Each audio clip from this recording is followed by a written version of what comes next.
Welcome back to ആർക്കിനെക്സ്. NEET 2024 ചോദിച്ചൊരു question ആണ്. ക്വസ്റ്റ്യൻ നോക്കാം. Which of the following statement is correct regarding correct ആണ് ചോദിച്ചിട്ടുള്ളത്.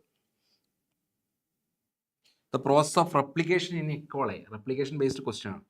അപ്പോൾ എൻസൈമിന്റെ പേരാണ് തന്നിട്ടുള്ളത്. അത് നമുക്ക് എൻസൈമിനെ പരിചയപ്പെടാം. അപ്പോൾ ഒരു പോളിമറൈസ് എൻസൈമിന്റെ പേര് പഠിക്കാൻ ഭയങ്കര സിമ്പിളാണ്. എങ്ങനെ പഠിക്കാന്ന് വെച്ചാൽ, നമ്മളിപ്പോൾ റെപ്ലിക്കേഷൻ ആണെങ്കിൽ എന്താ ഉണ്ടാവുക? ഡി എൻ എന്ന് എന്താ ഉണ്ടാവുക? RNA ആണോ ഉണ്ടാവുക? അല്ല, ഡി എൻ എ ഉണ്ടാവുന്ന പ്രോസസ്സിനെ പറയുന്നത് എന്താ? റെപ്ലിക്കേഷൻ. അപ്പോൾ ഇവിടെ വന്ന് എന്ത് ആക്ട് ചെയ്യണം? ഒരു എൻസൈം ആക്ട് ചെയ്യണം. ഓക്കെ, ഒരു എൻസൈം ആക്ട് ചെയ്തിട്ട് എന്തുണ്ടാക്കും? DNA ഉണ്ടാക്കും. അപ്പോൾ എൻസൈം എന്തിലാണോ ആക്ട് ചെയ്യുന്നത് അതിന് എന്ത് കൂട്ടി പറയാം? ഡിപ്പെൻഡ് കൂട്ടി പറയാം. എന്താണോ ഉണ്ടാകുന്നത് അതിന് എന്ത് കൂട്ടി പറയാം? പോളിമറൈസ് കൂട്ടി പറയാം. അപ്പോൾ ഈ എൻസൈം DNA മേലെ ആക്ട് ചെയ്യുന്നതുകൊണ്ട് എന്ത് പറയും? DNA dependent. എന്താ ഉണ്ടാവുന്നത്? DNA ഉണ്ടാവുന്നത്. അപ്പോൾ DNA dependent, DNA polymerase. Simple അല്ലേ? അപ്പോൾ ട്രാൻസ്ക്രിപ്ഷൻ എന്ന് പറയുമ്പോൾ എന്താ? What is transcription? DNA എന്ന് RNA ഉണ്ടാവുന്ന പ്രോസസ്സിനാണ് എന്ത് പറയുക? ട്രാൻസ്ക്രിപ്ഷൻ. അപ്പോൾ ആ എൻസൈമിന്റെ പേര് പറ. എൻസൈമിന്റെ പേര് എന്തായിരിക്കും? DNA dependent. ആ എൻസൈം എവിടെ ആക്ട് ചെയ്യണം? DNA ആക്ട് ചെയ്യണം. എന്താ ഉണ്ടാവുന്നത്? RNA ഉണ്ടാവുന്നത്. അപ്പോൾ എന്ത് പറയണം? RNA പോളിമറൈസ് എന്ന് പറയണം. അപ്പോൾ നമുക്ക് എല്ലാവർക്കും അറിയാം വേറെ പ്രോസസ്സ് ഉണ്ട്, റിവേഴ്സ് ട്രാൻസ്ക്രിപ്ഷൻ. എന്താ റിവേഴ്സ് ട്രാൻസ്ക്രിപ്ഷൻ? RNA എന്ന് DNA ഉണ്ടാവുന്ന പ്രോസസ്സിനാണെന്ന് പറയാം റിവേഴ്സ് ട്രാൻസ്ക്രിപ്ഷൻ. അപ്പോൾ എൻസൈം എവിടെ പോയി ആക്ട് ചെയ്യണം? RNAയിൽ പോയി ആക്ട് ചെയ്യണം. അപ്പോൾ RNAയിൽ ആക്ട് ചെയ്യുന്നതുകൊണ്ട് എന്ത് വിളിക്കണം? RNA dependent. ഓക്കെ, എന്താ ഉണ്ടാവുന്നത്? DNA ഉണ്ടാവും. അപ്പോൾ എന്ത് പറയണം?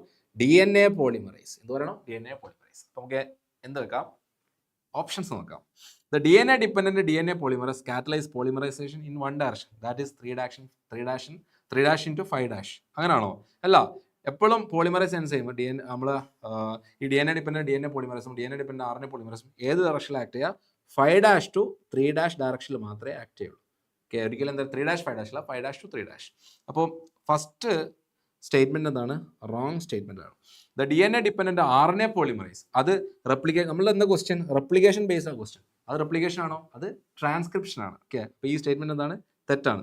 The DNA dependent DNA polymerase catalyse in polymerisation 5' 3' as well as 3' 5' direction. Okay, ഒരിക്കലല്ല, ഒരു ഡയറക്ഷനേ ഉള്ളൂ. അത് 5' 3' ഡയറക്ഷൻ ആണ്. അപ്പോൾ ഈ സ്റ്റേറ്റ്മെന്റ് എന്താണ്? റോങ് സ്റ്റേറ്റ്മെന്റ് ആണ്. ഓപ്ഷൻ നമ്പർ 4 ആണ് ആൻസർ. ഓക്കെ, അപ്പം ആ സ്റ്റേറ്റ്മെന്റ് ഒന്ന് ആദ്യം വായിക്കുക.